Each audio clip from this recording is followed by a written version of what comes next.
காட்டப்பட்ட கோயில். இது வந்து சிவலிங்க மரம் வந்து ஈஸ்வரன் கோவில்பட்டது. அதை அம்மாவுக்கும் ஈஸ்வரனுக்கு பிடிக்கும் படம். ஐயா, இது என்ன மரம்? இதனால இந்த நாகலிங்க மரத்தினால என்ன மகிமை? அதனால இதோட நாகலிங்க மரம் வந்து ஈஸ்வரனுக்கு படைக்கப்பட்டது. அந்த பூவை பிடிங்க சாமி அப்பனுக்கு சாத்துவோம், துர்க்கை அம்மாவுக்கும் சாத்துவோம். எல்லாத்துக்கும் கோவில்பட்ட மரம் சாமி நல்லா இருக்கும். இந்த டியூலன்ஸ் இப்போ பார்க்குற பூ தான் வந்து நாகலிங்க மரத்தில் வர நாகலிங்க பூ. இந்த பூவில் இருக்க ஒவ்வொரு சின்ன சின்ன செடியாலும் இந்த நாக பாம்பு மாதிரியே இருக்குமா, அதனால அதை தொடர்றவங்க கொஞ்சம் பயப்படுவாங்க.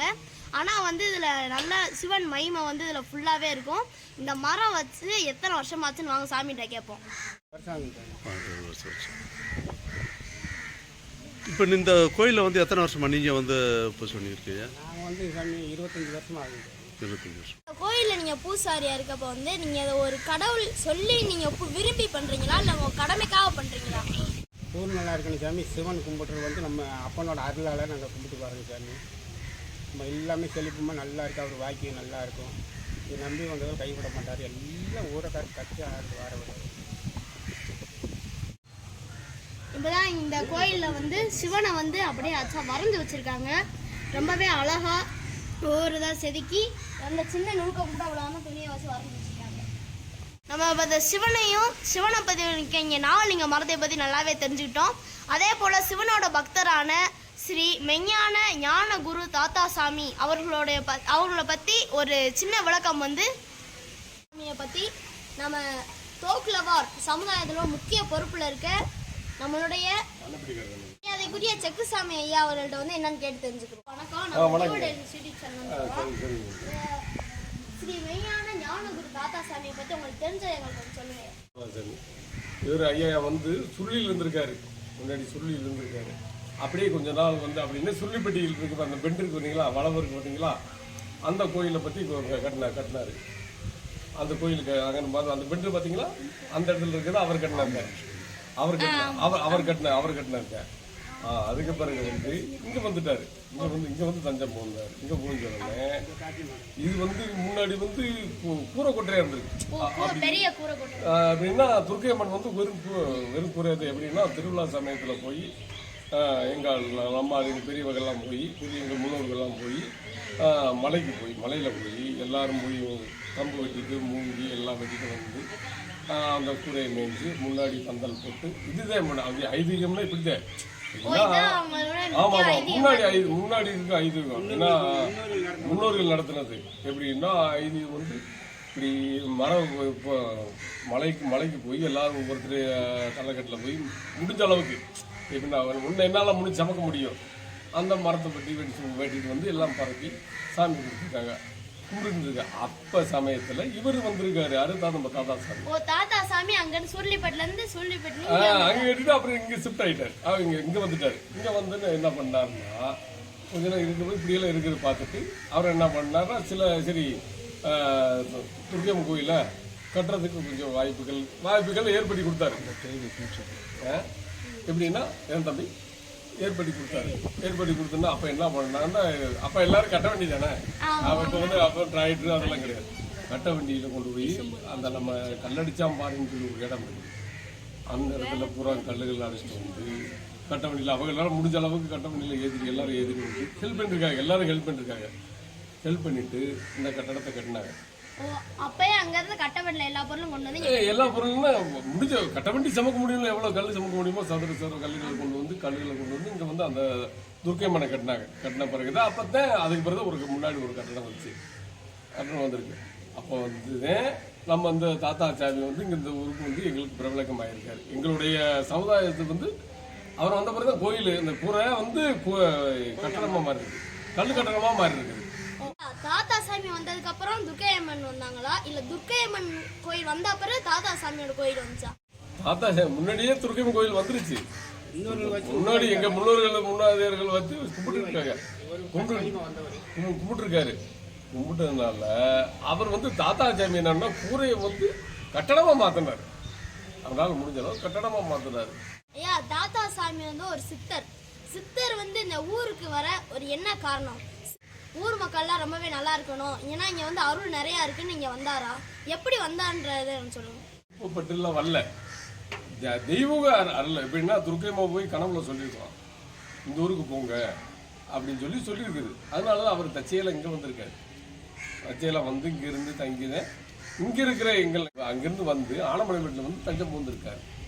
தஞ்சம் பூந்துருந்து அப்போ இங்கே வந்து உட்கார்ந்துருக்கும் போது அப்போ இந்த கூரை கொட்டரையாக இருக்கும்போது அதுக்கு பிறகு கட்டடமாக மாற்றலாம்னு அவருக்கு மனசில் பட்டு எங்களுடைய சமுதாய பெரியவர்கள் எல்லாம் சேர்ந்து அவருக்கு ஹெல்ப் பண்ணி அவருக்கு முயற்சி எடுத்து அவர் கொஞ்சம் பண உதவிகள் இதாக பண்ணியிருக்காரு. அந்த காலத்தில் கட்ட வேண்டிய காலத்தில் பணம் கொடுத்துருக்காரு. அப்போ எல்லாருடைய உழைப்புனால அதுக்கு கொஞ்சம் கட்டணமாக மாறி என் தாத்தா சாமி சித்தர் வந்து சிவனோட அருள் மூலமா இங்க வந்ததுக்கு அப்புறம் சிவனுடைய சக்திங்க அருள் எவ்வாறு வந்து தாத்தா சாமி வந்த அப்புறம் மாறுச்சு, என்னென்ன நன்மைகள் நடந்துச்சுன்னு கொஞ்சம் சொல்லுங்கயா. என்னன்னா அந்த கட்டணம் கூரையா இருந்தது வந்து கட்டணமாக மாறிச்சு. அதே வித்தியாசம் வேற. அப்புறம் அவர் என்ன பண்ணாருன்னா எல்லாருக்கும் என்ன நல்ல ஆசை வழங்கியிருக்காரு. 2 பேர் 2 சிஷியன்களை தேர்ந்தெடுத்தாரு. சிஷியன்லாம் யார் யார் அவங்க பேர் தெரிஞ்சா சொல்லுங்க. அது வந்து வீரபெருமாள்னு சொல்லி ஒரு சிஷியன் தேர்ந்தெடுத்தாங்க. யாருன்னா எங்கள் மாமா, எங்களுக்கு மாமா ஒன்று, எனக்கு வந்து எங்கள் அத்தை வீட்டுக்காரரு. இன்னொருத்தர் வந்து சுக்கரங்கல்பட்டி வாத்தியார். அவர் 2 பேர்த்தையும் தேர்ந்தெடுத்திருக்காரு சிஷியனாக.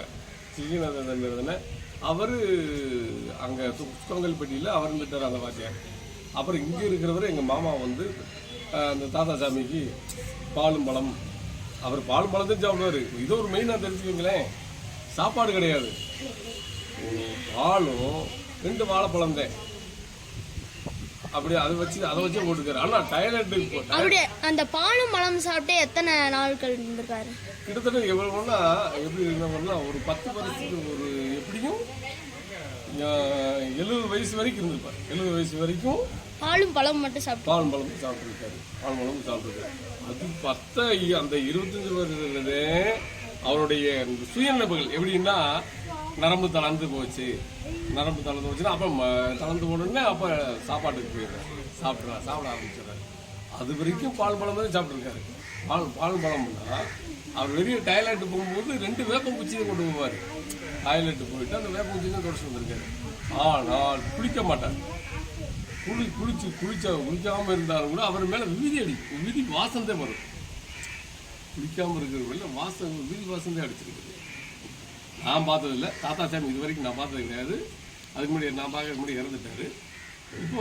இப்போ அப்படின்னா அப்படி இருக்கும்போது ஒரு 4 படலில் போகும்போது அவர் அது சாப்பாடையே சாப்பிட்டுக்கிட்டு இருக்கும்போது அதுக்கு மேலே அவர் முடியாமல் படுத்துட்டு ஜீவ அடைச்சிட்டாங்க.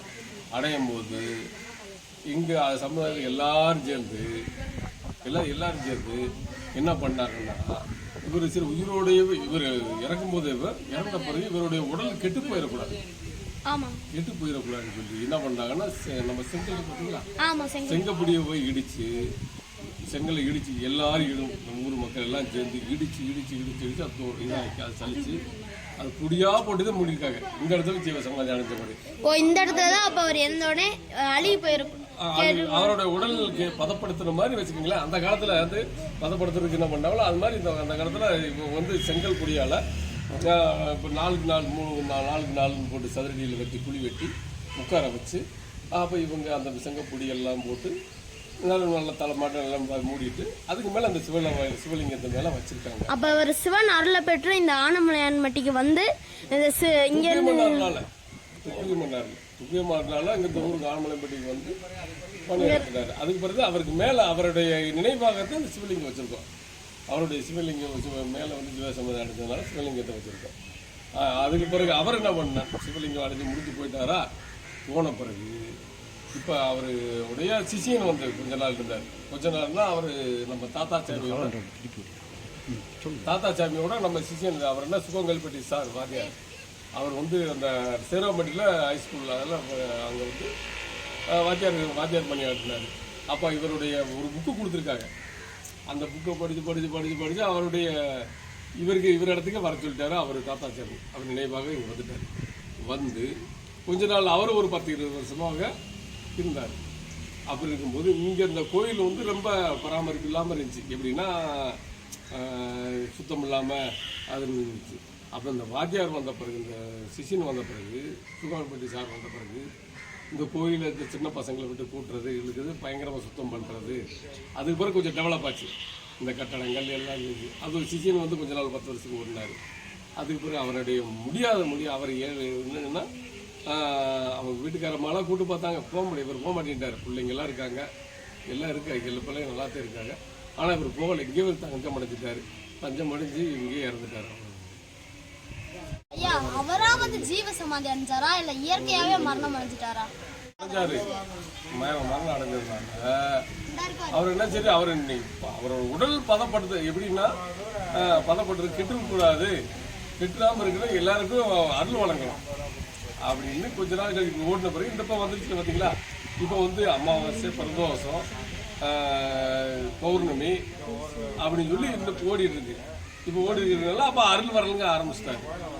அப்போ இது வரைக்கும் செஞ்சாரு, இது வரைக்கும் இங்கே செய்யாமல் இருந்தாரு. இப்போ வந்து அருள் வாங்க ஆரம்பிச்சிட்டாரு. இப்போ வந்து மறுபடியும் வேறு யாராவது சீடர்கள் இருக்காங்களா? சீடர்கள் இல்லை. இப்போ வந்து ஒரு திருப்பூர்லேருந்து ஒரு குருநாதன் வர்றாரு. அவருக்கு வந்து பார்த்த உடனே இந்த இடம் பிடிச்சிக்கிடுச்சு, ஜீவசமாதி அடைஞ்சிட்டாரு அப்படின்னு சொன்னோன்னே அவர் மூலியமா இப்போ வந்து அதை திறந்து வச்சு அது இந்த அபிஷேகங்கள் எல்லாம் நடந்துக்கிட்டு இருக்குது. நம்ம வந்து இப்போ தேனி மாவட்டத்திலே வந்து தாத்தா சாமினா வந்து ஜீவ சமாதி அடைஞ்சிருக்கான்னு நினைக்கிறேன். ஏன்னா எனக்கு தெரிஞ்ச வரை தேனி மாவட்டத்தில் யாருமே ஜீவ சமாதி அடையில, வேற யாரும் அடைஞ்சிருந்தா டியூல் யூடியூப் சேனல் போடுறோம்.